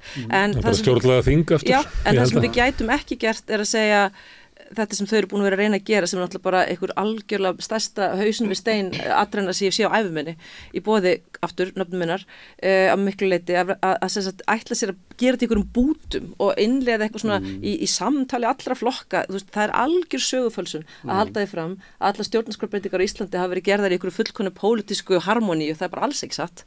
Það hefur orðið rosalega deilur þegar var að breyta kjördæmaskipulaginu í gamla daga á Framsóknarflokkur og ekki sáttur. En núna bara komið að því að við erum með úrræði sem er mjög fallit úrræði sem heitir þjóðaratkvæðagreiðsla sem er ónýtt, algjörlega ónýtt úrræði. Í hvernig sem einhver segir ættu við kannski að hafa þjóðaratkvæð að kemst ekki lengra því allir segja bara hvað með stjórnarskrána. Það var þjóðaratkvæðagreiðsla árið 2012, það kom út úr henni niðurstaða þetta að leggja þessa stjórnarskrá til grundvallar. Nú er búið að klúðra þessu þannig að Alþingi hefur sýnt fram á endurlegt geturleysi sitt til að klára það mál. Þá segi ég, setjum þetta þá aftur upp með til þjóðarinnar og leyfum þeim að finna leið til hvernig við komum til móts við loforðið sem var gefið með þeirri atkvæðagreiðslu. Kannski þarf að uppfæra hana, kannski þarf að breyta henni með einhverjum hætti, en það skal ekki vera Alþingi sem tekur sér það vald, því að Alþingi er ekki stjórnarskrárgjafi. Þjóðin er það. Alþingi. Ég var að lesa stefnu Framsóknarflokksins ég kann ekki betur séð í orðalagi stefnu Framsóknarflokksins þetta mál en að það væri opnað einmitt á einhvers konar svona nýjan opinber lýðræðislegan farveg til að klára stjórnarskrármál. Ég kann ekki lesið það betur. Já, en Framsóknarflokkurinn, þú veist, skipaður öllu frábæru fólki alltaf var með besta myndband heims fyrir stjórnlagaþingskosningarnar þar sem þau báðu það að yrði gert stjórnlagaþing, þau báðu tiltekin mál sem yrði breytt og fengu þetta allt í gegn en svo hurfuðu þau bara frá stuðningi við þetta. Ég hef aldrei skilið af hverju. Af því það er allt sem Framsóknarflokkurinn sagði þessu frábæra myndbandi sem ég bara vona fólk finna á YouTube, það er ennþá til. Það eru náttúrulega fórustuskipti. Já, ég veit það. Og síðan eru fórustuskipti tilbaka, kannski er Framsóknarflokkurinn. Nei, en vorum nefnilega ekki fórustuskipti beint þarna akkurat, það var ennþá sama fórustan þegar síðan afurðin kom, en þá hugnaðist hann bara ekki held ég að jafna við að ég atkvæða eða eitthvað, það var eitthvað þarna í skjælinu sem var ekki og hann bara breytti skoðun og það er mjög bagalegt. Það var svo að skilyrði fyrir stuðningi Framsóknarflokksins við minnihlutastjórn Jóhönnu þarna sem tók við 2009 að það yrði færið að vinna í stjórnarskrármálum. Já, og með svona hætti eins og var gert. Þetta er eiginlega ykkar baby, þannig þið ættu að fylgja sína. Ég bara heyri það, ég verð bara játa á mig að sko þegar kemur á svona lögfræðilegum úrlausnarefnum þá er ég alltaf alveg bara Þetta er lýðræði, þetta er fórusta og lýðræði en sko ég er ekki, sko ég hef ekki kynnt mér þetta hlítar en ég er algjörlega sammála. Ég meina þetta er náttúrulega eitt af því, eins og ég sagði, þetta er eitt af því sem er svona úrlausnarefni sem við eigum einhvern veginn eftir að ganga í og eins og sagt er í okkar stefnuræði og þá er talað það að við þurfum að opna fyrir það að endurskoða það. En ég myndi ekki vilja tjá mér neitt sérstaklega ítarlega eitthvað sem að ég veit þekki ekki nógu vel. Við höfum betra skil í þessu mann. En svo vil ég segja að þetta er ákveður svona bara öryggisatriði öryggisvandamál að við erum núna alltaf í forstakostningum með einn eða fleiri frambjóðendur sem einhvern veginn er að bjóða sig fram á grundvelli bókstafslesturs á stjórnarskránni og ég meina eins og Arnar Þór Jónsson sem hefur nú allavega einhver prósent í fylgi að hann er svolítið að byggja sinn málflutning á eiginlega tölvört viðtakari skilningi á völdum forsetans sem hann, svo sem í orðið hvernig getur alveg hann sagði það hér að hann ætlar ekki að skrifa undir nein lög sem að koma svona automatís frá Brussel. Akkurat. Þannig að það er slatt í bóka, stundum er það meirinn helmingur á lögunum sem er afgreitt, sko. Akkurat. Þannig að sko, þetta er raunverulega áhætt að við getum heila lent í því eða lent í það og eins og náttúrulega forstakostningar eru eins og þið þekkið að það eru mjög margir frambjóðendur, það var alveg hægt að ná kjöri með 20% atkvæða eða 15% og við gætum alveg, við höfum séð í öðru löndum, Jean-Marie Le Pen var komin yfir 15% atkvæða í forstakostningum. Við getum alveg lent í því að fá einstakling sem að bara einfallega með svona skilning á stjórnarskránni og það er einhvern veginn mjög erfitt að stoppa hann. Mér er eitt sem myndi ekki segja frá því fyrirfram en svo verður hann komin með það mjög erfitt að losna við hann. Þannig að þetta stór hættulegt og þetta relatífandi tímasprengja þessi stjórnarskrá okkar sem ennþá í gildi. Svo sjáum við bara dæmin og dæmin hannast upp. Sjáum við nýja dóminn frá Mannréttindadómstólnum sem sagði bara að Ísland getur ekki einu sinni tryggt rétti frjálsra kosninga út af þessu kosningafjasko þarna í norðvestur og svo bara vottuðu þau þetta sjálf daginn eftir. Meðal annars nafnaðinn. Já, Svandís var með nefnd sem sagði kjósum aftur í þessu kjördæmi og Kata sagði nei. Veist, þannig að þetta er ógeðslega alvarlegt hvað það sótt að lýðræðinu en með svona smátöku aðferð. Þannig að þú finnur aldrei þegar það tekið af þér, það bara tekið smá og svo allt í einu pennaðis getur bara tómt og það var bara alltaf að lána einn og einn penna. Nú það setna F-ið, það er fiskaldi. Katrín, þú búin að tala mikið núna undir þetta en þú ert þú ert að berjast. Ég er alveg spenntur að segja að það komi nafna mín Kata í ræðinu sem kemur núna. Já, hún er svona eiginlega lítið ábært fyrir akkurat þessu. Það er nafna minn Svandís sem fær á baukinn að algjörlega nokkurn veginn svolítið að ósækju finnst mér. Hún er búin að fara að taka þátt í þessum nýjasta stóladansi, maður mann og allar lengur hver er ráðherra í Íslandi, en hún er orðin innviðaráðherra. Og þar með fekk hún ábyrgðina sem Sigurður Ingi hafði á því að hafa eiginlega algjörlega klúðrað málum með nýju skipulagi í tengslu við strand- og hafskipulag fyrir sjókvíaldi. Og ef ég má bara aðeins þetta er mikilvægt mál. Þetta brennur mér verulega hjarta því ég hef eiginlega sjaldan komið svona utanfrá að einhverju máli og orðið þau jafnmiklu áfalli. Vegna þess að ég vissi ekkert sjókvíaldi og hafði ekkert brjálæðislegan áhuga á því fyrir einungis nokkrum mánuðum síðan. En svo fór ég með að kynna mér þetta og fekk áhuga á þessu svo kannski margir í kjölfar þessar slysasleppinga sem varð í fyrra og hvers konar umhverju slys þetta væri allt saman og fór eitthvað að skoða þetta betur.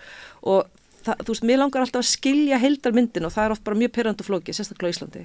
Þannig að það sem við gerðum við byggum til svona smá föruneytir hringsins sem eru svona kannski forsvarsmenn helstu náttúruverndarsamtaka og nokkrir lögfræðingar og við báðum bara, ég byrjaði bara að setja tölvupóst og bara biðjum fundi með öllum þeim forstjórum ríkisstofnana sem hafa einhvað með þennan málflokk að gera. Að ég trúi á það að tala við fólk. Ég get alveg verið eitthvað og það gerist ekki neitt, en leður búin að horfa í augun á einhverjum og skilur nákvæmlega hvernig hann bregst við og sér hvernig líkamstjáningin og hvernig allt þá ertu oft bara búin að fá miklu betur upplýsingar heldur en að geta fengið með 100 skýrslum og einhverju. Þannig að við byrjum að funda og nú erum við held ég búin að fara á einhverja 7 eða 8 fundi með forstjórum og sviðstjórum allra þessara stofnana. Við erum eftir Hafró og svo erum við eftir að funda með Svandísi sem núna komið með þetta í fangið þarna í 2. maí. Og sko það sem gerist þegar þú ferð að púsla saman svona mörgum púslum að þá myndast þú kannski svolítið þessu púsluvitið sem stýr öfugt. Þú veist ekki hvað er á púslinu að þú byrjar að ímynda þér eftir því sem myndin raungerist. Og þú veist, það er hræðilegt að sjá hvernig komið fyrir íslenskri stjórnsýslu í tengslu við þetta stóra mál. Það er hræðilegt. Það sem er að gerast, og ég ætla bara að segja það svona umbúðalaust að ég hef enga að tapa, það eru bara einhverju norskir auðmenn að taka yfir dýrmætustu náttúruperlur Íslands með mengandi stóriðju í krafti þess að sé var bjarga einhverju brothættum byggðum og það er allur afsláttur gefin á leiðinni. Bara afsakið mig, það er allur afsláttur gefin á leiðinni. Matvælastofnun gefur út rekstrarleyfi þrátt fyrir að það liggi ekki fyrir byggingarleyfi eins og lög gerir ráð fyrir. Mannvirkjastofnun hunsar lögbundnar skyldur sínar að gefa út byggingarleyfi árum saman. Þannig að allar þær kvíar sem eru við landið eru raun í ákveðnu ólögmæti. Vegagerðin, Landhelgisgæslan og Samgöngustofa eiga að tryggja siglingaöryggi í kringu landið. Þær leyfa bara kvíar út allt í beinum ljóskeirum frá vitum sem er brot á alþjóðlegum skuldbundingum okkar til siglingaöryggis. Það kemur slysaslepping sem því það að Hafró átt að segja því að svo kallað áhættumat vegna erfðablöndunar til að bjarga laxastofninum okkar virkar ekki og segir við þurfum að gera nýtt og meðan dæla hinnar út leifunum. Og þegar maður horfir framan í fólki og spyr af hverju eru það að gera þetta? Af hverju eru það að gefa út rekstrarleyfi fyrir svæðið Arnarnesi í Ísafjarðardjúpi sem að allar stofnanirnar eru búin að segja með ég aldrei hafa sjókvíaldi á vegna siglingaöryggi. Af hverju gerið þetta? Það bara svona horfaðu niður og segja það er nú ekki okkar ábyrgð að tryggja siglingaöryggi. Og þegar allt í þessi mynd byrjar að raungerast og maður sé bara, ó nei, þetta er þess að horfa bara á lestaslis í slow motion. Það er verið að leyfa núna fyrirtækinu Arctic Fish sem slepptu öllum þessum laxi í fyrra að setja niður sjókvíar, það eru komna niður. Það eru komið niður áður en þau fengu leyfi, að sjálfsögðu. Þetta er íslenska leiðin. Þú byrjar og þú traðkar yfir náttúruna og svo segir eftir að það er ekkert að gera þessu núna. Var þetta ólögmætt? Damn, já, ég borga smá sekt, já, ég kom sem er með skriljarða á bakvið mig, skiptir mig engu máli. og þið sjáu hvernig tendensin það búið að taka út úr nýja frumvarpinu Svandísar, það eina sem hefði virkað á þessu auðmenn, það að segja að þeir fengju minni framleiðslu heimild eftir því sem þeir svikju lögin meira, ef þeir gerðu umhverfisslys þá minnkaði heimild þeirra til að framleiða, mjög sniðugt úrræði, vegna þetta það sem býtur, en nú er búið að breyta sig yfir í sektir, af því að inn kemur LIU síðan enn ekki að muna hvað heitir í dag og óskiljanlegt að sé að berjast fyrir þessum iðnaði vegna þess að þetta uppeldisstöðvar þörsksins eru í djúpinu og all þessi lús og allt þetta eitur, þetta rennur út í vistkerfið, þetta ekki eins og það sé að segja bara hér fiskeldi og það bara hér. Það ekki þannig og í Noregi þá eru þessu heilu firðirnir dauðir. Þú sér ekki fugl á flugi, þú sér ekki gras í kringum þetta að því vistkerfið deyr að lokum. Og við erum með ósnortustu víðerni í Evrópu og við erum með fjöregg bara heimsins í fanginu hérna og við ætlum að hafa svona stjórnsýslu og ekki bara hægt að segja já, þetta er nú óöfulegt og leiðilegt að þessir eru að klikka hér og þessir klikka hér og þessir klikka hér. Nei, það kom út skýrsla Ríkisendurskoðunar í fyrra sem benti á nákvæmlega þetta og sagði þessi brotakennda og veikburða stjórnsýsla má ekki viðgangast, nú verðið þið að búa til plan, hver byrjar, hvernig gerir þetta, þá átti skipulagsstofnun að hafa forgangu og hefur bara hreinlega ekki gert.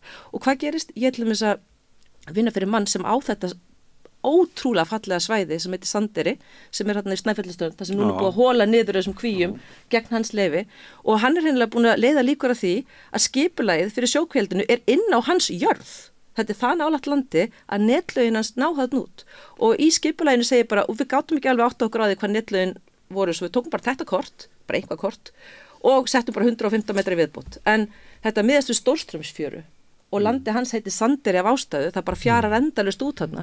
Þannig að það að vera búin að hóla þessu þarna niður, svona nálættunum, hérna bara auðvitað skipulega slys og núna gefur síðan Mannvirkjastofnun út byggingarleyfi. Ég meina, ég geti ímyndað ykkur ljósmenguna, háðamenguna og bara umhverfismenguna sem hann er að fara að fá í þessa óspiltu fjöru. Hann er bara að berjast til þess að vernda náttúruna. Það er engin sem býr þarna nálægt. Það er ekkert að halda því fram að þetta snúist ykkur störf í pingulitlu þorpi sem er að lognast út af. Þeir eru bara búin að fylla alla þá firði sem þeir höfðu fengið heimild til að fylla og græðgin drifur áfram núna í að þeir eru komin í Andeyri Hornstranda. Þetta er svona mál og fólk 70% á móti þessu og stjórnmálin þykast ekkert geta gert, en það er bara ekki rétt. Washington til dæmis fylki stoppaði sjókvíaldi hjá sér og það var bara ein manneskja sem hafði nógu mikið pólitíska kjark til að segja stopp og auðvitað vita allir þessi kallar sem eru að taka þennan gróða að þetta mun ekki vera til lengdar þessi stefna. Við munum ekki gefa firðin okkar eftir endalaust, þú veist, og normenn fara hlægjandi í bankana því þið borgi ekki einu svona gjald fyrir þetta hérna. Heyrðu, það var ekki þannig, en það er ákveðin tími sem hægt er að nota áður en við vöknum til vitundar og það á svolítið blóðmjólka þann tíma og veistu það er algjör hörmung að horfa upp á þetta. Þau eru í sprettlupi bara til að áður en að vera loka á þetta. Ég held að ekkert við þetta bæta það. Ég nefna bara þessi síðasti punktur, maður hefði þá haldið, ef þessar hræðilegu eðileggingar væri í gangi að það væri minnst búið að tryggja einhvers konar auðlinda arð til þjóðarinnar af þessu, en það virðist ekki einu sinni vera og svo fyrir þetta það bara, ég er ekki sérfræðingur í þessum málum en algjörlega sammála Kötu, en snerti þetta bara sjálfur sem laxveiða áhuga maður og ég auðvitað hef miklar áhyggjur af því sem er vanmetin líka auðlind sem við höfum, það eru þessar fallegu laxveiðar okkar. Já. Og það sem gerist, ég held að lókum að ef við ætlum að snúa við bara... Má ég spyrja það einu, Katrín? Af því að þetta er bara fyrst og fremst norsk fyrirtæki sem greiða á þessu. Já, þau eiga langt stærstan hluti í þessum fyrirtæki. En ef þetta væri saga segjum bara frá Tógó í Afríku eða Sri Lanka eða eitthvað og við vorum að hlusta á þessu sögu eða Namibíu eða El Salvador eða eitthvað og við vorum að hlusta á þessu sögu. Og það er bara öll stjórnsýslan og öll pólitíkin fer í það að bæta hag erlendra auðmanna. En það fyrir ekki til samfélagsins, við erum að setja í háska gríðarleg verðmæti okkar og við erum að setja, eins og þú ert að tala lúsina sem geti farið út í vildu fiskistofnum okkar, gríðarleg hætta og við fáum ekkert fyrir þetta. Hvað gengur fólki til? Ég hef skrifstundum fjallað um þetta og þá skrif ég alltaf, hvað eru mútunar? Það myndum að segja að þetta væri El Salvador eða Tógó eða Namibía eða Sri Lanka. Hvað eru mútunar? Já, spilling byrtist með ýmsum hætti. Þú veist, sumir segja að það sé dæmi spillingu að Daniel Jakobsson hafi einu sinni verið bæjarstjórinn á Ísafirði, svo formuða bæjarstjórnar og sé núna allt í orðið forstjórn eins af þessum fyrirtækjum og íti fast, hann íti mjög fast og ég fekk einhver skjöl þar sem hann er búin að senda bara tölupósta sem heita bara Facebook Katrín Odds og er bara skamma mast fyrir það að ég sé að gefa það upp á mínu Facebooki sem sínum kannski hversu fjölmiðlar eru kannski ekki mjög burður í þessu akkurat núna og þá lætur hann í kjölfæri færa bara einhver hnit fjær landinu hjá landeigandanum smá Sandeyri og segja ég sótt alltaf þetta en þá er svæði alltaf komið út fyrir skipulagið þú veist þetta er svona, þetta er bara að vanta bara komist undir þetta algjört klúður. Ég held að það sem hefur gerst eitthvað sem heitir á ensku regulatory capture og það ég var að leita íslensku þýðingu fyrir þetta og Hallgrímur Helgason kom ágætt orð sem var eftirlitsyfirtaka eða eftirlitsrán og það þýðir það bara að stofnanirnar eru ekkert búin að lenda í því hvernig sem það gerist að þær hafa enga burði og þær fara bara að þjóna sérhagsmunum í staðin fyrir að verja almannahagsmuni sem þær eiga að verja. Í þessu tilfelli það hagsmuni náttúrunnar og hagsmuni almennings af því að eiga þessa óspilluðu náttúru sem risavaxið og samtengt mál og þá gerist það að allt í einu eru allir bara farnir að sörfa þessa herra sína eins og sjáðu núna, MAST var að gefa út leyfi fyrir sama svæði og sleppingarnar urðu í Patreksfirði samt ennþá lögreglurannsókn í gangi það mál og það var sagt af hálfu þessara öryggistofnana að það yrði að færa svæðið út af siglingaöryggi. Það er ekki gert. Það er ekki komið byggingarleyfi. Þetta nánast eins og eitthvað svona hryllingsmynd að skoða þetta og spillingin fólgin í því að ég veit ekki, ég las frétt í gær á heimildinum það að það væri búið að ráða mann yfir fiskeldismálunum í MAST sem hefði tjáð sem mjög fjálglega í þágu fiskeldis. En hann hefði aldrei fengið bein laun frá hann er aldrei beina vinnu, segir hann alltaf bein frá ég er ekki að segja þessi maður, hann er velmenntaður og kannski hann bara algjörlega frábær, en þið vitið það er hver og einn stofnun, það fyrsta leið er trikki að dreifa valdinu nógu víða. Það dugar bara frekjan. Já, hún dugar ansi langt á Íslandi. Freki kalliðin hefur gríðarlega og það er partur af heal it, feel it dæminu, við þurfum að fara að finna fyrir því hvað það vont að leiða freki kalliðin að stjórna okkur og hvað við töpum ekki á því sem fjölskylda og ef við finnum það þá getum við staðið upp í hárunum á honum í næstu fermingaveislu og þá verður hann ekki að bleiðilegu næst. Þetta er svona dæmi. Þú veist, þú getur ekki verið hugrakkur af því að segja sért hugrakkur. Þú verður að vera hugrakkur einu sinni og gera eitthvað og þá verður hugrakkari næst. Þetta er bara Aristóteles. Og ef þú gerir ekki neitt eins og þau eru að gera núna öll okkar stjórnvöld því miður, þau líta bara í hin áttina og eru eitthvað svona, já það kemur bara nýtt frumvarp, eitthvað, þau eru bara búin að gefast upp.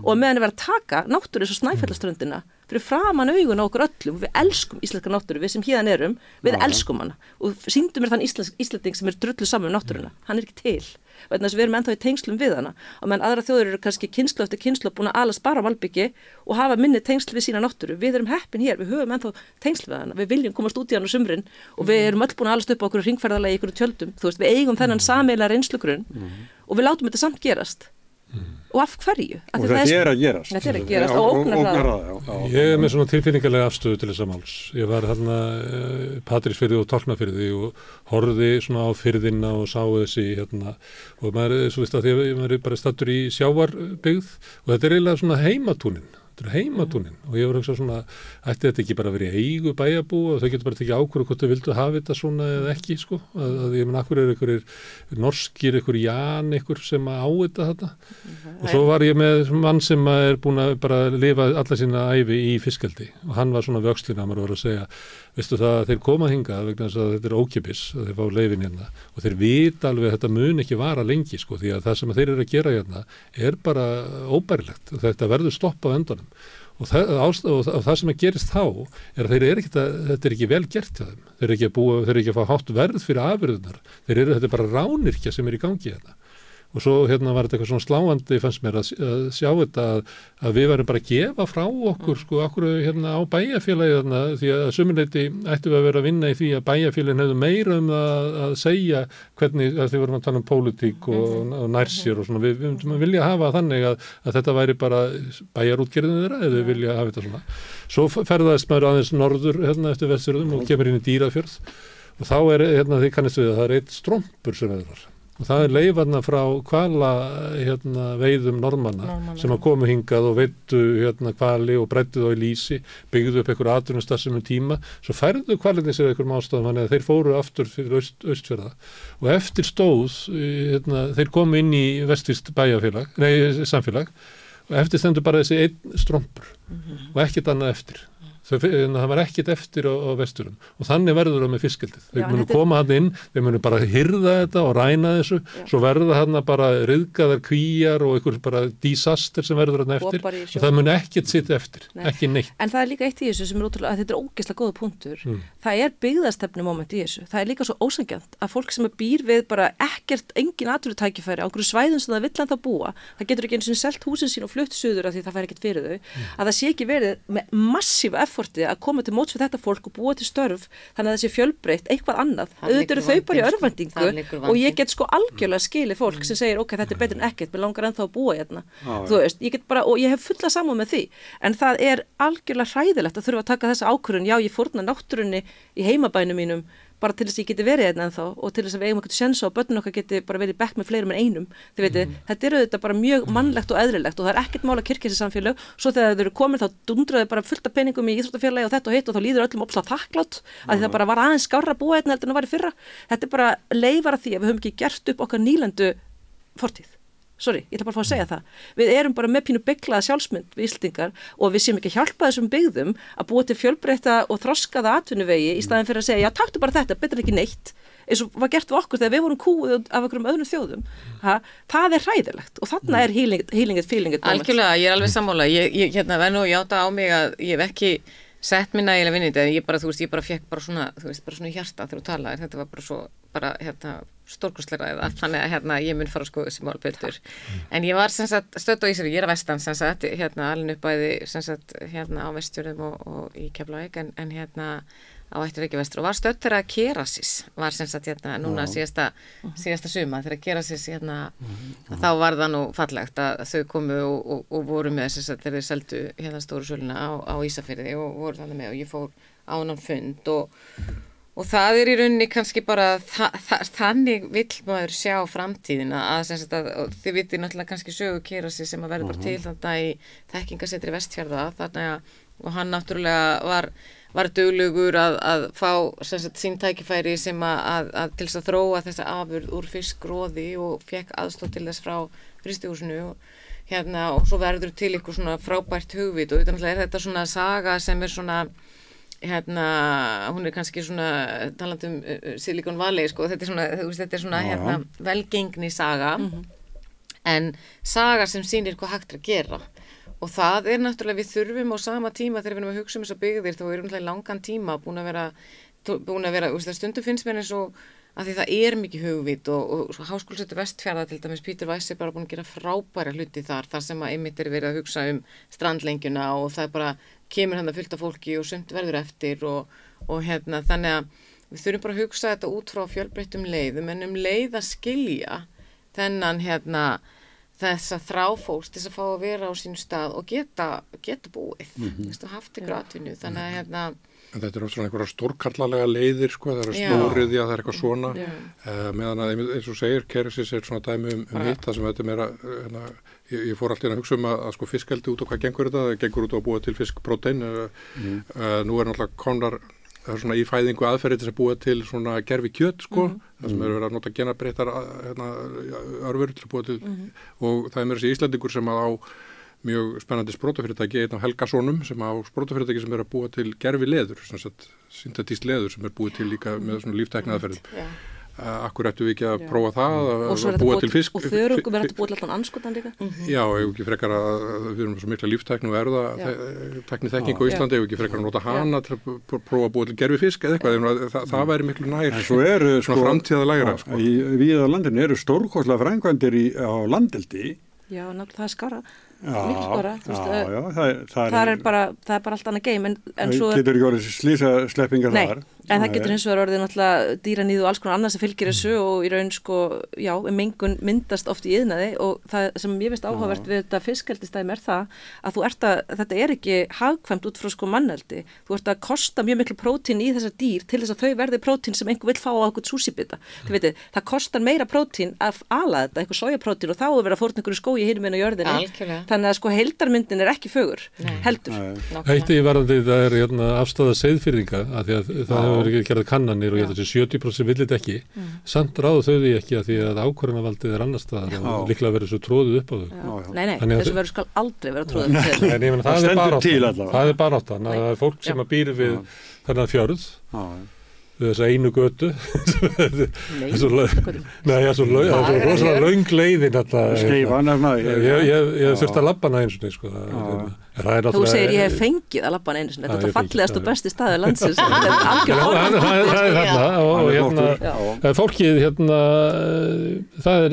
stefnan er svo að tróða upp á þau fiskeldi þóttu viljið alls ekki stundum er eins og mér sem stattur í Halldór Laxnessbók sko, þegar maður er að skoða þetta dæmi og seiðfirðingarnir eru fullkomi dæmi af því seiðfirðingar eru alveg bara magískur þjóðflokkur og þetta er eiginlega eins og ef að sko New York myndi eignast barn með Torfbæ þá er það Seyðisfjörður þetta er svo merkilegur staður og það er svo mikið listalíf og svo mikið sköpun og svo mikið flottu fólki sem lætur sig með linda saman ég hef oft verið þarna mjög lengi ég elska Seyðisfjörð og nú eru þau eins og þú nefnir 75% á móti sjókvíaldi og það er rosa skýr afstafa en Múlaþing er að greiða götur Jens Garðars og félaga að fá þarna samt sjókvíaldi og þetta er svo frábært dæmi sko fáránreikan að því þarna liggur sæstringurinn, þarna kemur norræna og þarna er snjóflóða og ofanflóða hætta báðum megin og fjörðurinn er sko nokkur 100 metra þar sem hann er mjóstur, þannig að þetta er eins fáránlegt dæmi og getur ímyndaður að vera eins svona íhuga þetta, en þegar við fundum með Skipulagsstofnun og Seyðfirðingarnir kom alltaf með félagið Vá, er bara besta félaglandsins, þau föttuðu þetta með vitana og í raun og veru breyttu öllu skipulaginu eftir á, það var engin stofnur sem fattaði það voru 3 Seyðfirðingar í félaginu Vá sem voru bara byrju, má þetta? Og þá var einhver neyðarnefnd og einhver mótvægisaðgerðir sem var reyndar ekki komið til framkvæmda, en allavega þá sögðu við þetta á sem fundum með skipulaginu, byrju af hverju er verið að setja eitthvað heimil, einhverju sjókvíld, það gengur aldrei og þá sögðu þau að þessar umsóknir voru bara komnir svo langt. Heyriði hvað er verið að byrja? Að vera að byrja á því að þjónka við ykkur einkafyrirtæki sem eru mestmenntis eigu ykkur exit kalla í Noregi að því þær eru komnir svo langt. Það er ekki verið að hugsa hvernig skilgreinum við öryggi okkar á hafi með stærsta farþegaskipið og öll þessi stóru sem eru að koma og þau þurfa ekki að mæst og annað og þegar við fundum með landhelgisgæslunni þá sögðu þau við viljum alltaf 200 metra öryggisvæði minnstakosti kringum þetta vegna að ef það drefst á skipinu og það er alveg veður á Íslandi þá rekur það bara svona hratt sko og það er ekki farið eftir því, það er svona 50 metra stundum þetta er allt svona, þetta er í algjöru hakki og ástæðan er svo að það var byrjað á öfugu mynda, það var ekki byrjað á skilgreina öryggi og almannahagsmuni og það heldur byrjað á því að segja hvað vilja þau og hvernig getur við svona púslað okkar samfélagi í kringum þennan sterka vilja.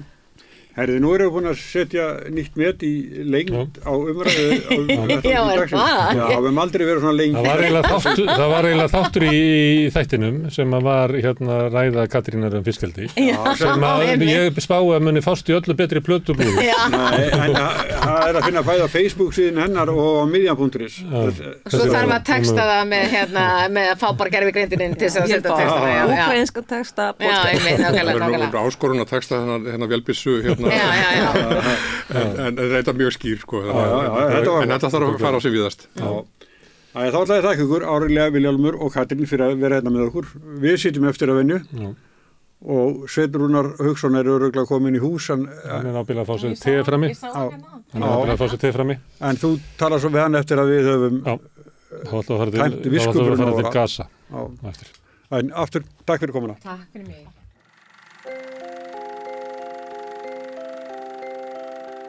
Tíminn. Stundum virðist hann silast áfram. Stundum standa í stað. Og stundum er eins og hann líði allt of hratt. Tíminn er okkar dýrmætasta eign, því hann fáum við aldrei aftur. Þess vegna er mikilvægt að nýta hann vel og selja hann ekki ódýrt. Við sættum okkur ekki við að tími sumra sé álitinn verðmætari en annarra og berjumst fyrir bættum kjörum. Fleiri augnablikum með fjölskyldu og vinum. Því augnablik eru lífsgæði. Lífsgæði sem við höfum barist fyrir í yfir 130 ár.